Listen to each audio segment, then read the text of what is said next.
Première ministre Aminata Touré donc à la une du journal justement donc par rapport à cela. Retenez donc que toujours le journal donc au-delà de cela le quotidien en a fait focus contrôle des parrainages, l'arme de PM. Vous le savez, Mimi Touré, l'ancienne première ministre encore une fois donc a été recalée à côté de Boun Abdallah Dionne, entre autres donc premières ministres qui ont justement donc participé ou bien qui ont été donc dans les gouvernements du Sénégal ce matin donc recalés en ce qui concerne l'élection présidentielle de 2024. Mais retenez que le sujet phare de ce matin, il s'agit, Birahim Touré, de ce fichier électoral qui fait parler beaucoup de sorties depuis justement donc je dirais la finition justement le bouclage des vérifications du Conseil constitutionnel. Oui, beaucoup de difficultés, beaucoup d'interrogations et à mon sens peu de réponses. Ils ont parfaitement raison ceux qui aujourd'hui doutent de ce contrôle qui a été fait. Pour d'abord une raison. J'ai posé la question ici à plusieurs reprises.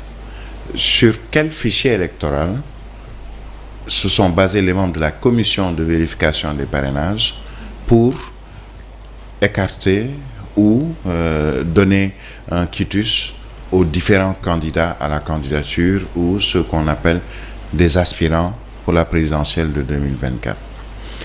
Un exemple patent a été donné par 27 candidats à la candidature qui ont sorti un communiqué, qui ont signé un communiqué pour se plaindre auprès du Conseil constitutionnel, en plus des autres qui peut-être ne sont pas dans ce lot de 27, mais qui ont également les mêmes doutes et les mêmes interrogations.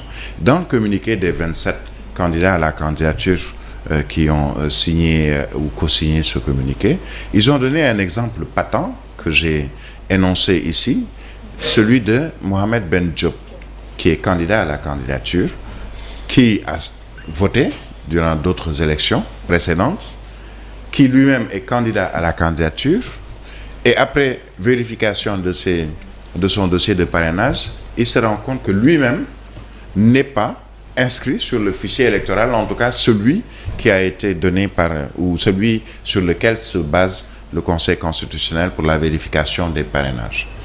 Autre exemple qui a été donné, c'est le Cheikh Bara Dolly Mbacké, Cheikh Abdou Bara Dolly, qui, au sortir de cette séance de vérification, a lui-même dit que deux de ses mandataires, qui sont, je ne sais plus, je pense vers Kédougou, n'ont pas été inscrits sur les listes électorales alors ils ont une carte d'identité et carte d'électeur biométrique CEDEAO au verso duquel ou de laquelle est mentionné non seulement leur numéro d'électeur, leur bureau de vote, entre autres donc qui sont normalement régulièrement inscrits sur le fichier électoral.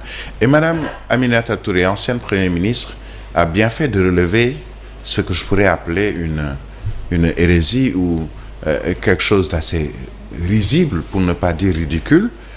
Le communiqué de la Sénat, il y a quelques jours, qui invite les Sénégalais à ne pas entrer dans son site internet pour vérifier leur carte d'identité ou leur inscription sur les listes électorales. Cela prouve déjà que la Sénat peut-être n'a pas le fichier à jour, alors que la Sénat est au début et à la fin du processus électoral.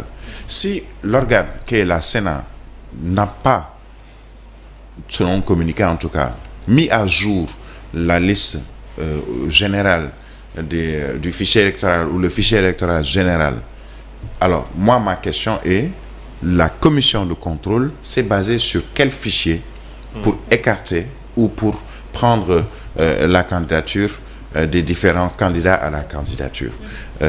Et je pense qu'il y aura encore beaucoup à faire par rapport à ce système-là. Ce qui est sûr, c'est que presque tous les candidats à la candidature qui ont été recalés ou qui doivent repasser, aucun d'entre eux n'a le fichier électoral.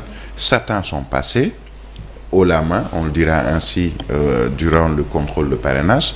D'autres se posent des questions légitimes, à mon sens, mais il faudrait qu'il y ait des réponses, d'abord du Conseil constitutionnel, qui nous précise avec ses informaticiens, avec sa commission de contrôle, sur quels fichiers ils se sont basés pour écarter les uns et les autres. La Sénat doit nous éclairer sur le sujet, et je pense que toutes les organisations qui concourent ou militent pour des élections libres, crédibles, surtout transparentes, doivent pouvoir s'asseoir avec les autorités sur le sujet. La Direction générale des élections nous doit des réponses par rapport à ce fait.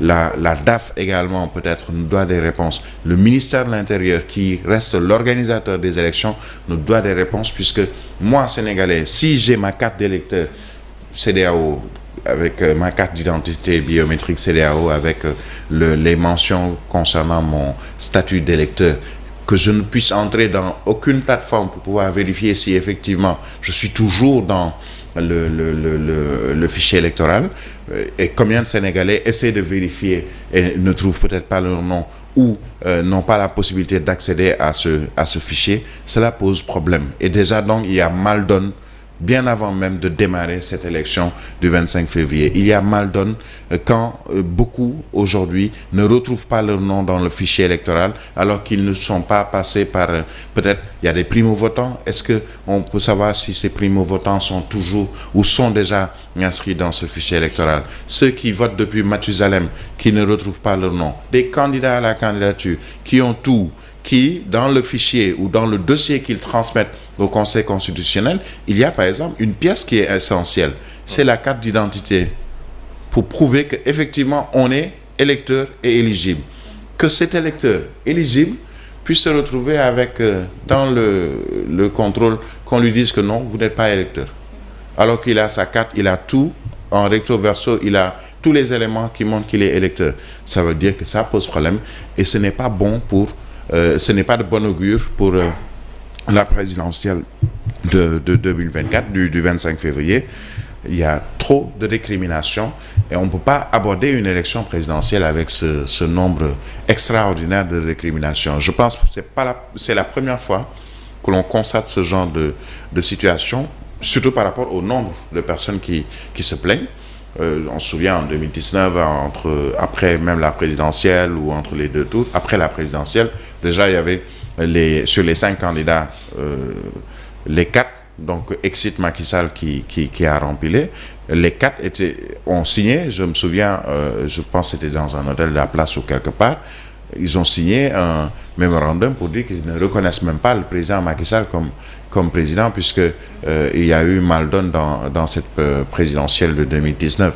Avant, il y avait à peine 5 candidats.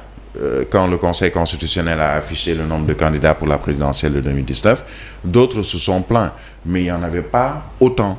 27 déjà, et pas des moindres, puisqu'il y a des premiers ministres, il y a d'autres qui sont politiquement assez forts, entre guillemets, je dirais, puisque présents dans l'espace politique. Il y a beaucoup de récriminations, et je pense qu'il faut qu'on puisse s'arrêter et voir un peu qu'est-ce qui se passe, qu'est-ce qui n'a pas fonctionné. Et ce qui n'a pas fonctionné, ce n'est pas forcément du côté des candidats à la candidature. Ce qui n'a pas fonctionné, à mon sens, c'est plus dans l'organisation même et dans le processus. C'est au niveau du Conseil constitutionnel. Et cette question qui est encore là, et j'insiste sur cette question, je l'ai dit et répété, sur quel fichier se base le Conseil constitutionnel et ses techniciens, informaticiens, entre autres, pour dire si un tel a des parrains ou un tel a des électeurs comme parrains, puisque personne ne bénéficie finalement de ce fichier général pour la présidentielle.